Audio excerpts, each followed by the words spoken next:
우리는 새해 들어서 예배 시리즈를 지금 하고 있습니다. 하나님께서 우리를 만드신 목적이 뭔지에 대해서 송구영신 예배 때에 분명히 말씀을 나누었습니다. 하나님이 우리를 지으신 목적이 뭐라고 했습니까?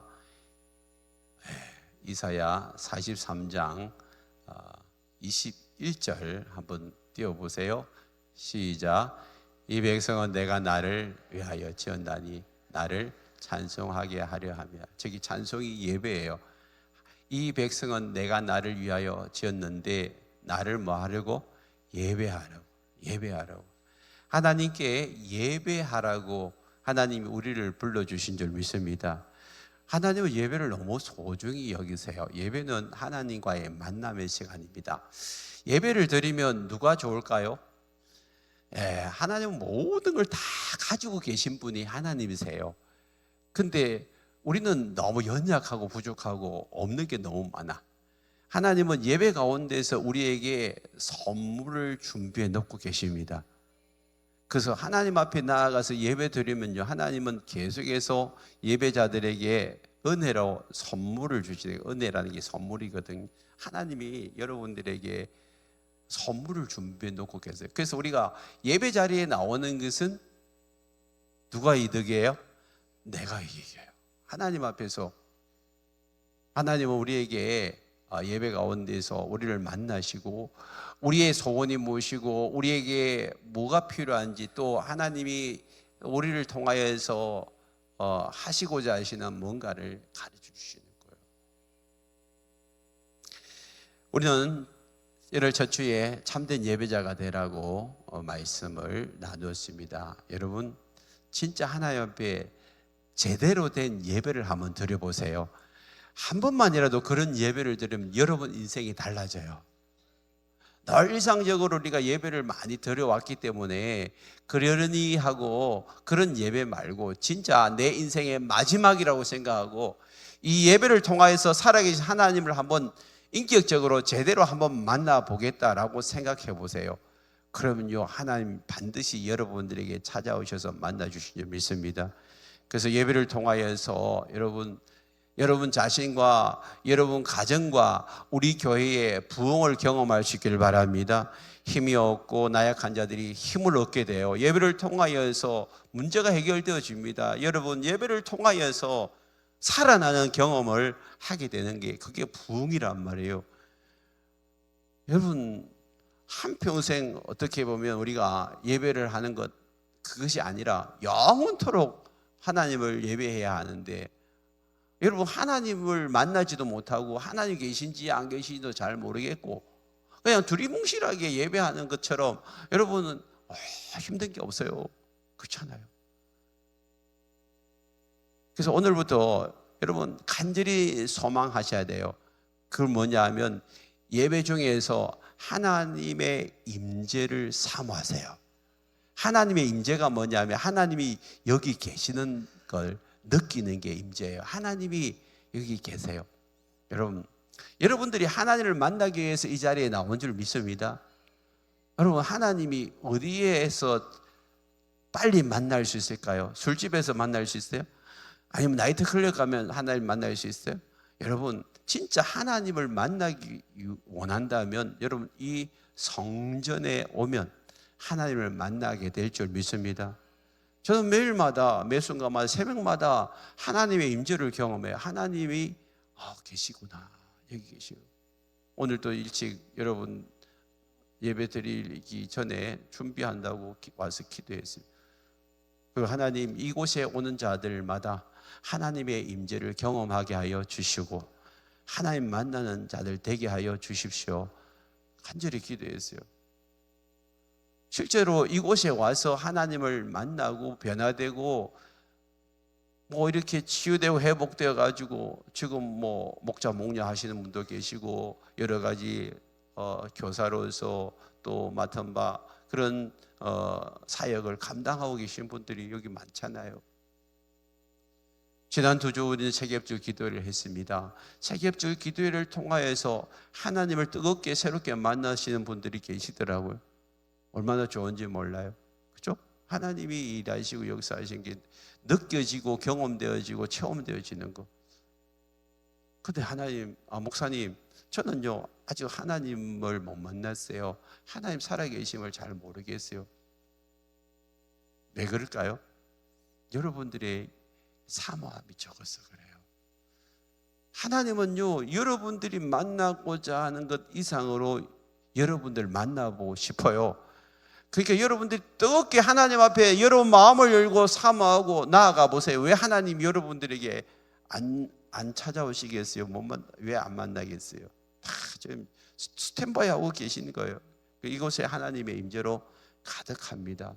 그리고 하나님의 임재 가운데 여러분 들어가면 반드시 하나님의 영광을 보게 됩니다. 그 하나님의 영광. 근데 똑같이 예배 자리에 나왔는데 하나님의 영광을 보는 사람도 있고 못 보는 사람이 있어요. 사울이라는 사람이 있어요. 그 사람은 자기가 하나님을 최고 잘 믿는 사람이라고 생각했어요. 구약의 하나님만을 알고 신약의 예수님은 이단이라고 생각했어요. 그 이단은 하나님이 그냥 그들 다 죽여버리고 물리쳐야 된다 생각하고 그는 예루살렘 부근의 모든 예수 믿는 사람들 앞장서서 죽이고 잡아 가두는 일에 그가 앞장섰어요. 그 주변에 있는 사람들 이제 씨를 말렸다 싶으니까 이제는 저 멀리 다마스커스, 지금의 시리아에 그까지 예수 믿는 사람 잡으려고 자기 동료들하고 가다가 하늘에서 빛이 비춰가지고 하나님의 영광을 보게 되죠. 그래서 변화돼가지고 그 사도 바울이 돼버리고, 그리고 그 사람이 예수님 다음으로 그냥 이 우리 기독교의 유명한 사람이 되어지고 전 세계 열방을 선교하는 일에 제일 앞장서서 이렇게 달려간 사람이고, 성경에서도 제일 많은 성경을 기록한 사람이 사도 바울이에요. 근데 그 사람이 다마스커스로 가면서 하나님께서 임재하시고 영광의 빛을 비추었는데도 불구하고 그 주변 동료들은 하나님을 못 만났어요. 유일하게 그 사람만 만났어요. 여러분, 오늘 예배 가운데 하나님의 임재가 가득한데 이곳에서 여러분이 하나님을 만난 자가 되기를 축복합니다. 하나님을 만난 자가 인생의 승리자가 되는 거예요. 인생의 승리자는 하나님을 만난 사람이 인생을 승리하는 거예요.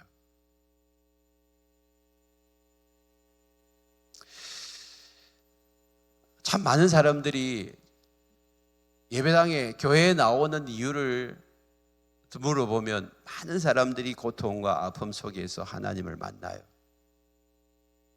어려운 문제가 찾아왔고 여러 힘든 일들, 도대체 내 힘으로 내 능력으로 할 수 없는 그런 일들, 그리고 내 인생의 가장 큰 어려움을 만났을 때 내가 노력해봐도 안 돼, 이제는 절대자인 신을 찾고 주님 앞에 나오게 되는 거죠. 그러니까 여러분, 내 삶 속에서 하나님을 찾고 구하는 것이 은혜인 줄 믿으시길 바랍니다. 어려움이 오히려 나에게는요 역전의 기회가 되는 거예요. 그래서 C.S. 루이스가 고통은 하나님 나를 부르시는 확성기라고 하잖아요. 확성기. 오늘도 본문에 보면 이사야가 나옵니다. 이사야는 6장 1절에 보면 우시야 왕이 죽던 해에 내가 본 적 그랬어요. 우시야 왕이 죽던 때 이사야가 어디로 갔냐면 성전으로 가서 성전에서, 그래서 성전에 주께서 높은 보좌에 앉으셨고 그의 옷자락은 성전에 가득하였다. 왜 하필이면 이 말씀이 나올까? 우시야가 죽던 해에 이사야가 성전에 가서 하나님의 임재를 경험해요. 하나님의 영광을 경험해요. 우시야가 어떤 왕입니까? 이스라엘 북이스라엘 망하고 이제 남유다에서 남유다가 이 우시야 왕에 의해 가지고 52년간 통치를 당하게 되는데 이 우시야 왕이 선한 왕이었어요. 선정을 베풀었어요. 그래서 그를 통하여서 참 하나님을 높이고 하나님께 예배하고 뭐 그러면서 나라가 부흥되고 잘 살게 되어졌어요. 말년에 그가 너무 잘 되다 보니 교만해져가 자기 스스로 제사장이 드리는 제사를 드리려 하다가 하나님의 벌을 받아서 문둥병이 났어요. 그래가지고 이제 그 홀로 있다가 죽음을 맞이하게 되죠. 하여튼 52년간 이렇게 통치하는 기간에 이 우시아의 사촌이 이사야예요. 이사야. 너무 가까우니까 여러분, 이사야가 왕실에 그냥 내 집 너다들시 너다 그래요. 갑자기 말이 막혀버렸어요. 그래가지고 왔다 갔다 하는데 얼마나 좋은지 몰라요. 왜? 사촌이다 보니까 왕이 자기 말 너무 잘 들어. 그리고 하나님을 잘 섬기잖아. 하나님을 잘 섬기는 왕이니까 그 하나님 말씀대로 이 나라를 정치해야 되고 제대로 개혁을 해야 된다고 그렇게 막 이야기하니까 좀 그래 하자. 그러니까 너무 쉽게 가는 거예요. 그러니까 이사야가 일어나서 하나님 앞에 와서 기도하면서 하나님 이 어려움을 풀어주세요 하는 것보다는 차라리 빨리 왕실에 달려가 가지고 자기 사촌한테 이야기하는 게 더 빨라. 그러니까 어느 날부터 하나님 엎드리는 것보다도 어디 가는 게 더 많았을까? 왕 앞에 가가지고 언언하고 회의하고 그 다음에 어떻게 국사를 나누고 이런 일들을 이렇게 많이 한 거죠. 그런데 우시아가 드디어 죽었어. 우시아가 죽고 난 다음에는 이제 더 이상 여러분 언언할 사람이 없어요. 그 밑에 아들 요담인데 요담은 악한 왕이라 지 마음대로 하고 하나님 안 섬기고 하나님 멀리하고 지금 이사야 말 듣겠어요? 하늘이 무너지듯이 그에게 참 의지하던 왕이 사라지고 난 다음에 앞에 이사야 선지자가 해야 될 많은 일들이 있는데 그걸 어떻게 풀어가야 되나? 그 난 산적한 그런 문제들을 이제 풀려면 어디로 가야 되겠어? 하나님 앞에 나와야지. 하나님. 그래서 이사야가 성전에 이제 드디어 온 거예요. 그 이야기 지금 하고 있는 거예요. 우시아 왕, 의지하던 왕이 죽고 난 다음에 이제 그가 드디어 왕을 의지하지 않고 하나님을 전적으로 의지하기 위해서 성전으로 나왔어요. 그때 하나님께서 이사야에게 하나님 자신을 지금 보여주는 거예요. 하나님의 임재를 지금 나타내는 그 광경이 지금 6장 1절입니다. 여러분, 오늘 우리의 삶 속에서 여러분들이 의지하는 것이 무너지고 하나님만을 바라볼 수밖에 없는 그 상황이 펼쳐지는 것이 여러분 축복인 줄 믿으시길 바랍니다. 여러분, 그것이 하나님의 초청장이에요. 하나님 초청장. 교회로 나와서 하나님 앞에 엎드려야 될 때, 그때가 바로 내가 어려움을 당할 때입니다. 이사야가 이제 성전에 나와서 하나님 앞에 엎드렸어요. 그때 기다렸던 듯이 하나님은 그곳이 하나님의 임재로 가득 채워주시고 그곳이 하나님의 영광을 나타내 보여주셨어요. 오늘 이 자리에 여러분들에게 하나님께서 초청장을 다 보내시고 이 예외 자리에 여러분 오신 줄 믿습니다. 하나님은 이곳에 하나님의 임재로 가득 채우시고 여러분 한 사람 한 사람에게 하나님의 영광을 나타내 보여주시기를 원하십니다. 마음을 여세요. 하나님, 나에게도 그 영광을 보여주세요. 하나님의 영광을 경험하게 되면 여러분 안에 있는 모든 갈급함이, 여러분의 목마름이 채워지는 줄 믿습니다. 여러분 삶의 문제가 풀어지는 줄 믿습니다. 여러분 몸 안에 있는 질병이 치유되는 은혜가 일어날 줄 믿습니다. 예배 가운데 여러분들이 다시 살아나는 놀라운 은혜가 있기를 축복합니다. 우리의 믿음의 선배들, 앞서간 우리 아버지, 어머니, 또 할아버지, 할머니들이 여러분, 우리보다 얼마나 큰 어려움이 많았어요. 사실 우리는 지금 너무 잘 사는 시대에 살아요. 돈만 있으면 다 해결될 것 같은 그런 시대에 삽니다. 등 따시고 배부른 시대잖아요. 그러니까 하나님을 안 찾아도 돼. 기도만 보십시오. 옛날에는요, 어렵고 힘들 때 시간 날 때마다 올라가서 기도하고 하나님 앞에 엎드렸어요. 밤새 철야하는 사람들이 많았어요. 근데 지금은 기도원을 찾는 사람들이 극소수입니다. 기도원까지 안 가더라도 여러분 교회를 보십시오. 여러분 주일 예배 말고 평일에 수요 금요 새벽으로 여러분 나와서 그렇게 부르짖고 철야하는 사람들이 많이 줄었어요. 뭘 말하는 거예요? 그만큼 하나님을 의지하는 것보다 세상을 의지하고 내가 의지할 대상들이 더 많아졌다는 거예요. 그러니까 하나님을 찾지 않는 거죠. 근데 여러분, 우리가 배고프고 가난한 시절에는 하나님밖에 의지할 것이 없기에 우리 할아버지, 할머니, 부모님들은 틈만 나면 엎드려 이 자리에 나왔어요. 밤새 눈물 흘리고 기도하고 또 일하러 나가고 밤새 기도하고 하나님 앞에 엎드리고 그런 사람들이 너무 많았어요. 그분들의 눈물과 기도로 인하여서 한국교회가 세워진 줄 믿습니다. 여러분, 오늘 우리가 이 땅 가운데 살면서 하나님의 임재를 경험하기 원한다면 내 삶 속에서 하나님을 찾고 구하는 시간이 많기를 바랍니다. 특별히 이 예배 가운데 나오는 것을 여러분들이 소중하게 여기시고 너무 내 삶에 귀한 시간임을 깨달으시길 바랍니다. 여러분 인생에 있어서 여러분 하나님을 만나는 것보다 소중한 거 없잖아요. 그런데 하나님이 우리를 만나려고 기다리는 매주일마다 이 주일 예배가 여러분들은 하나님을 만나는 은혜의 시간인 줄 믿으시길 바랍니다. 예배를 흩어지지 마세요. 예배를 여러분 그냥 하찮게 여기지 마세요. 무슨 일이 있으면 그냥 예배 빠져버리고 누구 만나러 가면 예배 빠지고 그렇게 하면요, 하나님이 자신을 귀하게 여기지 않는 사람에게는요, 하나님도 그 사람을 귀하게 여기지 않습니다. 하나님을 사랑하는 자가 하나님의 사랑을 잊고 하나님을 찾는 자가 하나님을 만난다고 하잖아요. 하나님을 사랑하지도 않고 하찮게 여기는데 예배 시간 별로 소중하게 안 여기는데 하나님이 여러분들을 만나시겠어요?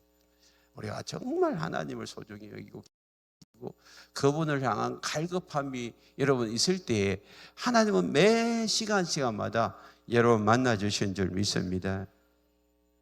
보세요. 이제 그가 성전 안에서 하나님의 영광이 나타날 때예요. 하나님 임재로 충만할 때 어떤 현상들이 일어나는지를 보세요. 2절 같이 읽어볼까요? 시작.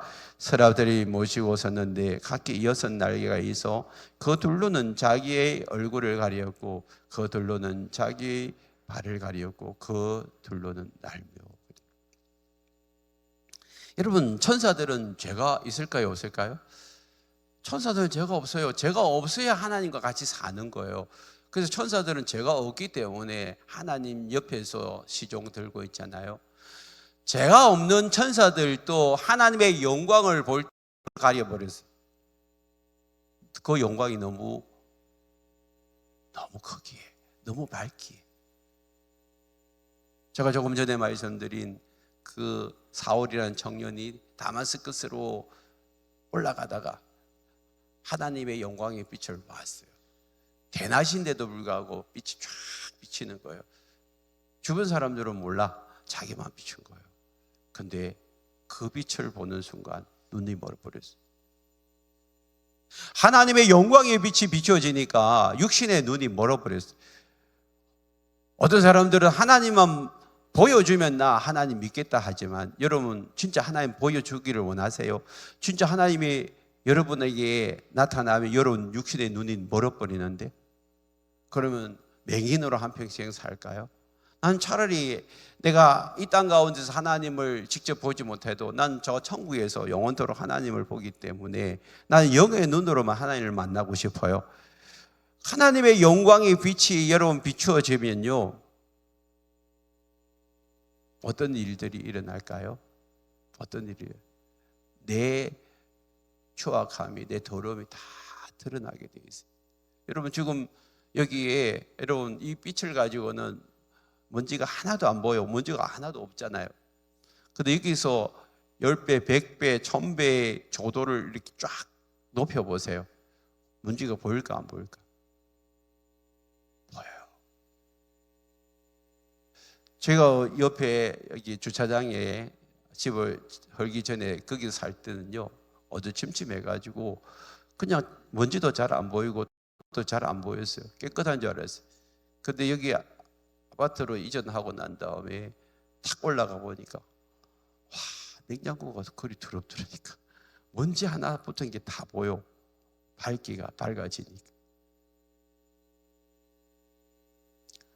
주님의 영광의 빛이 비추어지는 그 시간에 여러분 자신을 볼 수가 있어요. 여러분 자신을 볼 수 있어요. 내가 어떤 자인지 알게 된다니까요. 나는 그래도 좀 괜찮고 뭐 다른 사람들보다는 뭐 윤리적으로 도덕적으로 깨끗하게 살아왔는데 뭐 내가 뭐 하나님 앞에 서서 뭐 야단 맞을 일도 없고 막 나 정도면 괜찮지 않을까라고 생각하는 그게 이사야였어요. 이사야. 이사야예요. 근데 그 영광의 빛이 팍 비춰지니까 어떻게 해요? 어떤 일이 있어요? 5절 보세요. 5절 시작. 그때 내가 말하되 하루다 나여 망하게 되었도다. 나는 입술이 부족한 사람, 나는 입술이 부족한 백성 중에 거주하면서 만군의 여호와이시니 화로다 나여 망하게 되었도다. 얼마나 자기가 추악한 죄인인지, 얼마나 자기가 몹쓸 죄인인지, 하나님 앞에서 감히 설 수 없는 자임을 하나님의 영광 중에서 깨닫게 돼요. 여러분, 이사야도 한평생 선지자로 부름을 받아서 뭐 죄를 얼마만큼 지었겠어요. 그가 보면 살인을 했어요, 간음을 했어요, 도둑질을 했어요, 거짓말을 했어요. 뭐 정말 뭐 모태신앙으로 태어나가지고 그냥 어릴 때부터 그냥 믿음 생활 잘하고 그렇게 선지자로 부름을 받은 그런 이사야가 뭐가 그렇게 죄가 많아가지고 하루다 나요 망하게 되었다고 그렇게 고백을 할까요?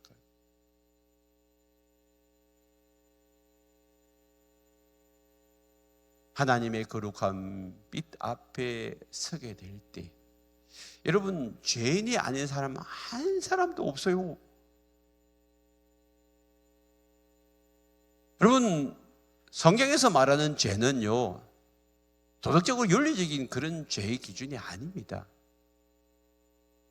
지금 이사야는 지난날에 하나님을 찾지 아니하고 인간 왕을 의지하고 하나님 앞에 엎드리는 시간보다도 왕을 쫓아다니면서 왕을 의지하고 왕과 국사를 논의한 그것이 더 많았어요. 오히려 하나님을 멀리하고 인간 왕을 더 의지한 그 죄가 하나님 보실 때는 더 큰 거예요.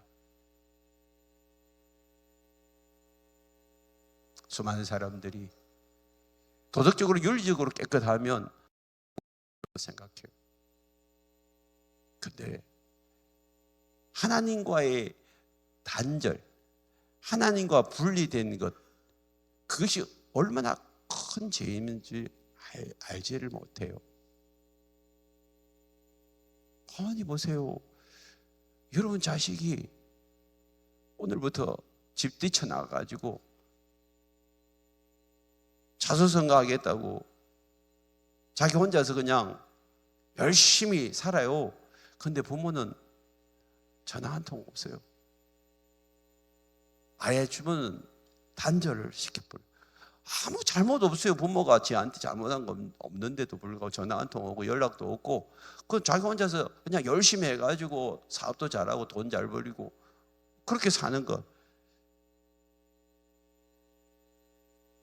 그게 죄 안 지고 사는 삶이에요. 부모 마음을 아프게 하고 부모 가슴에 못 박는 일 아니에요. 세상 사람들은 그렇게 생각해요. 교회 안 나가는 것이 뭐 그게 죄냐고 그렇게. 하나님께서 우리를 만드셨고 하나님이 우리를 만든 게 뭐라요? 하나님 앞에 뭐 하라고? 예배하라고, 찬송하라고.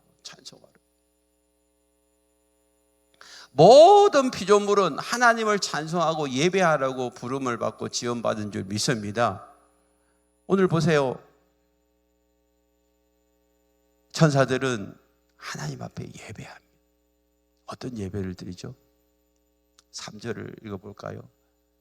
3절 같이 읽어볼까요? 시작. 서로 불러 이르되 거룩하다 거룩하다 거룩하다 만군의 여호와여 그의 영광이 온 땅에 충만하다.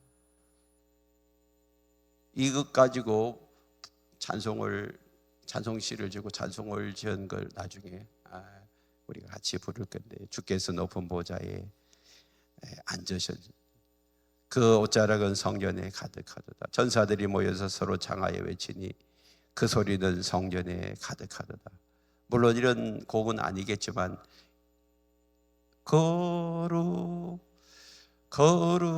거룩하다 만군의 여호와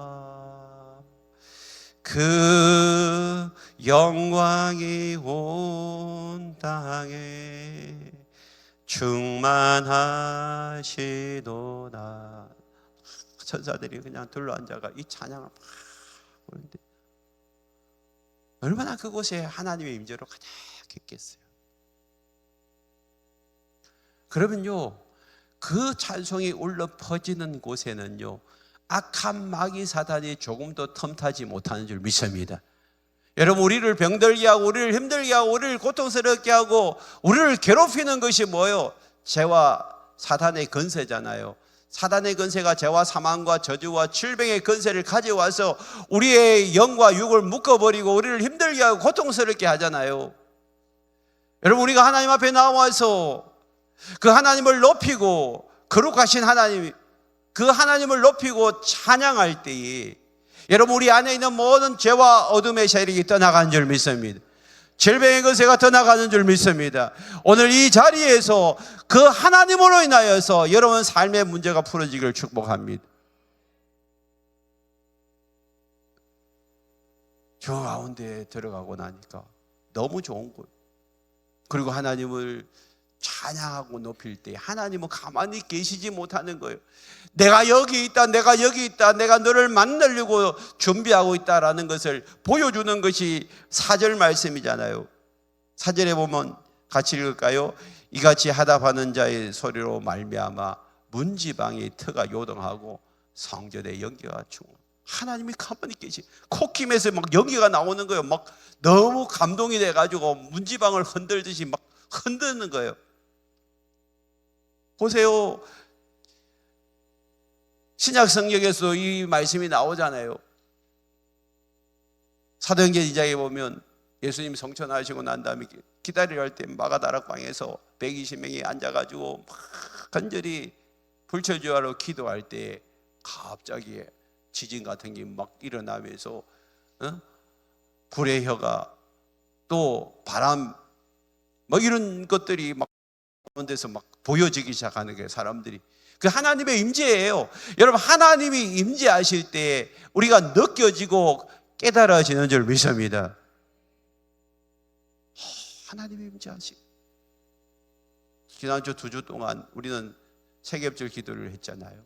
세겹절 기도 가운데 참 이렇게 많은 분들이 찾아오고 은혜를 받았는데 그 중에 한 분이 어제 신방을 가니까 계시더라고요. 매 한 주간 앞에 나와서 기도를 받는데 목사님 그냥 손을 자기 머리에 탁 얹어가지고 기도를 하는데 뭔가 이렇게 속 쉬어지는 느낌, 뭔가 내 안에 쑥 들어오는 느낌을 받았대요. 초신자가 그래요. 초신자. 여러분, 하나님이 임재할 때에 하나님은 느껴지는 거예요. 저는요 새벽마다 근데 여기서 기도할 때에 그냥 코끝에 향기가 확 나는 거예요. 그래서 어느 분이 향수를 바르고 왔나 싶어 눈을 떠보면 아무도 없어. 근데 코끝에 너무 향기로운 냄새가 확 진동하고, 이거 성령님이 여기 와 계신다는 그 느낌. 여러분 기도할 때 여러분 많이 느끼잖아요. 손이 뜨거워진다든지, 뭐 어떤 분은 머리에서 발끝까지 그냥 불이 임한다든지, 어떤 분은 여러분 입에서 방언이 터져 나오고, 이게 하나님이 가만히 계시지 않는 거예요. 우리가 진짜 예배할 때, 하나님을 높일 때 하나님이 너무 좋아가지고 당신을 보여주고 싶고 나타내어 보여지고, 그게 하나님의 마음이라니까. 그걸 하나님을 여러분 예배 가운데서 하나님의 임재를 경험하셔야 돼요. 그래야 예배가 좋고 예배가 사모되어지고, 예배 시간마다 여러분 어떤 분들은 막 눈물을 흘리잖아요. 나갈 때 보면 주로 초신자일수록 그래요. 초신자일수록 여기 와서 예배 드리고 나올 때 보면 눈에 눈물이 가득해. 그런데 점점 시간이 지나갈수록 5년 되고 10년 되고 나면 어떻게 해요? 무덤덤해. 감격이 없어. 여러분 다시 하나님의 임재를 경험할 수 있길 축복합니다. 하나님이 이곳에 와 계신데 그분을 만나고 나면 내 심령이 새로워지고 내가 너무 기쁘고 감사하고 즐겁고 행복한 그런 시간이 되어질 때에 여러분 예배가 사모되어지는 줄 믿습니다.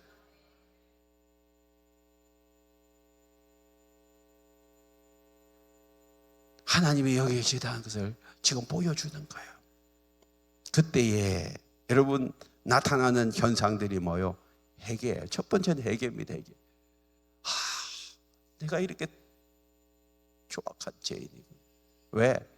그 영광의 빛이 내 안에 비추어지니까, 마치 여러분 가장 정밀한 MRI 기기가 여러분을 촬영하면 여러분 안에 있는 구석구석에 무슨 병이 있는지를 다 보는 것처럼, 여러분 예배 가운데 하나님의 영광이 나타나기 시작하면 내 안에 여러분 더러운 것들이, 조악한 것들이, 냄새 나는 것들이 드러나기 시작하는 거예요. 여러분 그것을 여러분 두려워하지 마세요. 병원에 가서 CT 찍고 MRI 왜 찍어요? 찍으면 내가 속에 병이 있다는 걸 알게 되는데 그냥 내버려 둬버리고 병 없는 것으로 그럼 살면 되지, 그렇잖아요. 근데 왜 찍어요? 고치려고. 혹시라도 병이 있으면 고치려고. 우리가 예배 가운데 하나님의 영광의 빛이 내 안에 들어오면 내 안에 뭐가 잘못된지를 알게 돼요. 그러면 그게 드러나고 나면 너무 부끄러우니까 나는 그거 들춰내기 싫어. 근데 그게 뭐요? 암덩어리라면 여러분 들춰내겠어요? 안 들춰내겠어요? 들춰내야지. 나를 죽이려고 하는 암세포라면 그거 들춰내가지고 떼내고 수술해야죠. 하나님의 영광의 빛이 내 안에 들어와서 내 안에 온갖 더럽고 초악하고 냄새 나는 것들이 드러나야만이 내 영혼이 사는 줄 믿습니다. 내 영혼이 다시 살아나는데, 내 심령이, 내 육체가 여러분 살아나는 것이라면 주님 앞에 가까이 나와야죠. 근데 보세요,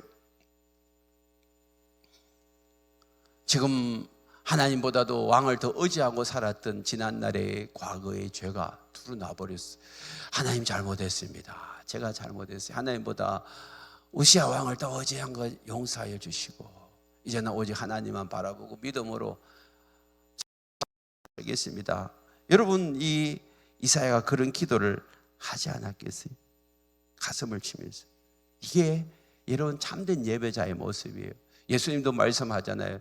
바리새인과 세리가 하나님 앞에 나와서 예배할 때 바리새인은 하나님, 내가 3일에 몇 번, 일주일에 몇 번씩 검식 기도도 하고 그냥 10일 일주도 잘하고 내가 봉사도 다 하고 헌신도 잘했는데 이 정도면 내가 괜찮지 않냐고 라고 그냥 고개 뻣뻣하게 이렇게 세우면서 하나님 앞에 예배하는 자와 세리는 내가 죄인입니다.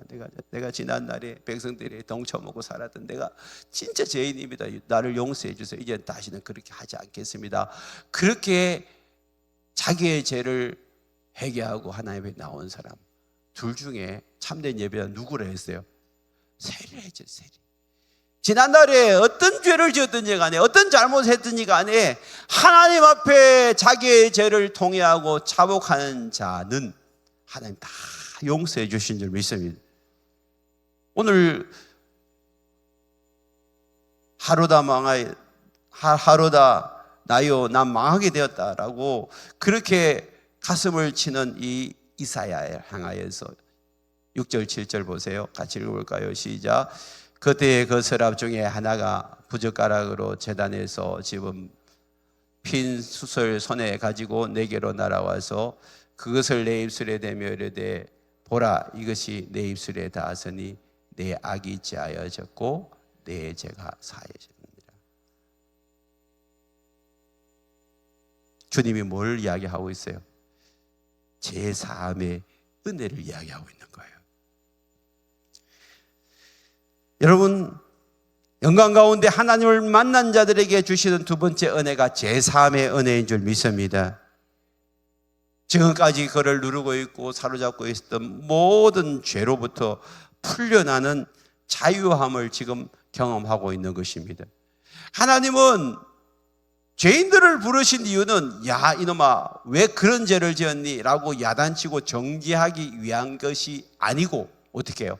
이 자리에 와서 네가 그런 죄를 지었지만 내가 너의 죄를 용서하노라. 다시는 그런 죄를 짓지 말라고 한 가늠하다가 잡힌 그 현장의 여인처럼 하나님께서 저와 여러분들이 묶여있고 눌려있고 사로잡혀 있는 모든 죄에서 자유함을 주시고 해방을 주시기 위해서 이 자리에 불러주신 줄 믿습니다. 예배 중에 하나님의 임재를 경험하고 하나님을 만나게 되면 나 같은 죄인도 용서함 받아서 제사함을 받는 그런 은혜가 있구나. 처음에 우리가 올 때는 전부여 어지없어서 손 들고 옵니다. 주님 앞에 두 손 두 발 들고 왔지만 주님은 우리를 긍휼히 여기시고 불쌍히 여겨주셔서 우리의 모든 죄를 용서해 주시고 깨끗게 해주신 줄 믿습니다. 여러분, 우리에게 이런 경험이 있습니까? 정말 내가 하나님 앞에서 철저한 죄인이라는 것을 그들이 인식할 때만이 누릴 수 있는 은혜예요. 여러분, 이사야보다 더 깨끗하게 살으셨어요. 그가 이런 죄인임을 그가 안다. 우리가 하나님 앞에 가까이 가면 가까이 갈수록 내가 어떤 존재인지를 깨닫게 되면 될수록 내 심령 속에 하나님의 은혜를 더 크고 더 넓게 누리게 되는 줄 믿습니다. 이런 하나님의 크신 은혜가 임하고 나니까 그 다음에는 어떻게 되죠? 우리 하나님은 기다렸다는 듯이 이렇게 이야기합니다. 8절 같이 읽어볼까요? 시작. 내가 또 주의 목소리를 들으니 주께서 이르시되 내가 누구를 보내며 누가 우리를 위하여 갈고 하시니 그때 내가 이르되 내가 여기 있나이다 나를 보내소서. 하나님이 쓰시는 사람의 특징이 이거예요.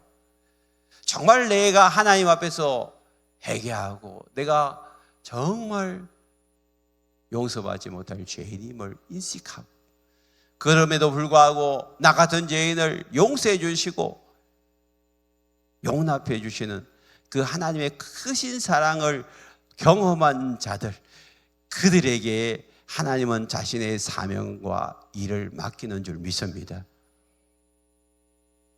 그런 자들이 하나님 앞에 귀하게 쓰임받는 것. 모세가 처음에는 하나님 앞에 이제 40살 왕궁에서 자기가 이렇게 배울 거 다 배웠으니까 이제 엄마 품속에서 너는 이스라엘의 리더가 될 것이고 이 땅에서 출애굽을 시키는 사람이 될 거라는, 그 어릴 때부터 계속 주입시키고 세뇌 교육시킨 그 말씀이 이제 그의 기억에 남아서 40이 되고 난 다음에 이제 하나님 앞에 내가 쓰임 받아야지 하고 그냥 혈기를 부리고 이제 그냥 군인을 죽이고 나서려고 할 때 하나님 그를 쓰시지 않았어요. 오히려 그가 사람 죽인 것으로 인하여 도망자가 되고 이 왕궁에서 쫓겨나는 그런 어처구니 없는 일을 당하게 되죠. 광야에서 40년을 아무 소일거리를 삼아서 그냥 광야에서 아무것도 하지 않고 그냥 소만 양만 먹이는 그 일만 한 거예요. 년이 인생의 낭비의 시간일 수 있어요. 그런데 하나님은 40이 지나고 또 80이 되었을 때 그때 하나님이 모세를 가시들기에서 부르는 거예요. 모세야, 모세야. 누구냐고. 나는 하나님이다. 내가 너를 이 이집트 땅에서 이제는 출애굽 시켜가지고 가나안으로 백성들을 이끌게 하겠다. 아, 전혀 못합니다. 내가 40년 동안 여기서 이렇게 이제는 40년을 허송세월을 보냈는데 내가 어떻게 그런 일들을 하냐고. 못한다.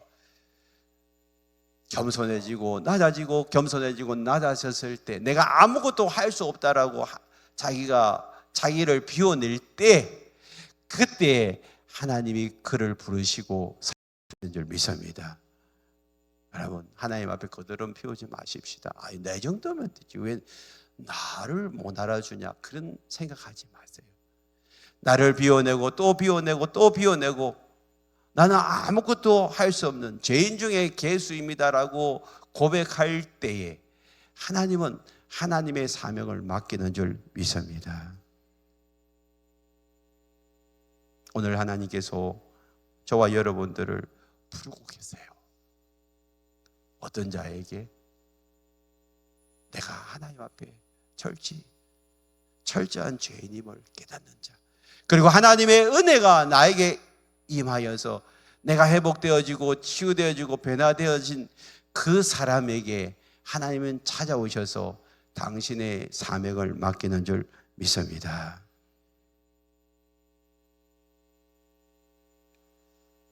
하나님을 경험할 수 있는 가장 확실하고 분명하고 빠른 방법이 뭘까요? 그것은 바로 주님 앞에 나와서 이 성전에서 예배하는 것인 줄 믿습니다. 이 예배 시간마다 하나님 앞에 예배할 때 하나님은 너무 기뻐하시고 예배 가운데 하나님은 자신을 드러내시기를 원하십니다. 하나님, 오늘도 예배 가운데 하나님의 영광을 보기를 원합니다 라고 고백하는 자에게 하나님은 당신을 나타내 보여주시는 줄 믿습니다. 올 한 해 우리 교회 예배 때마다 하나님의 임재로 가득하기를 축복합니다. 하나님의 영광이 여러분들에게 나타나기를 원합니다. 그래서 예배 가운데서 여러분 변화와 치유와 회복의 역사들이 일어나기를 축복합니다. 여러분 모든 묶임에서 자유하기를 축복합니다.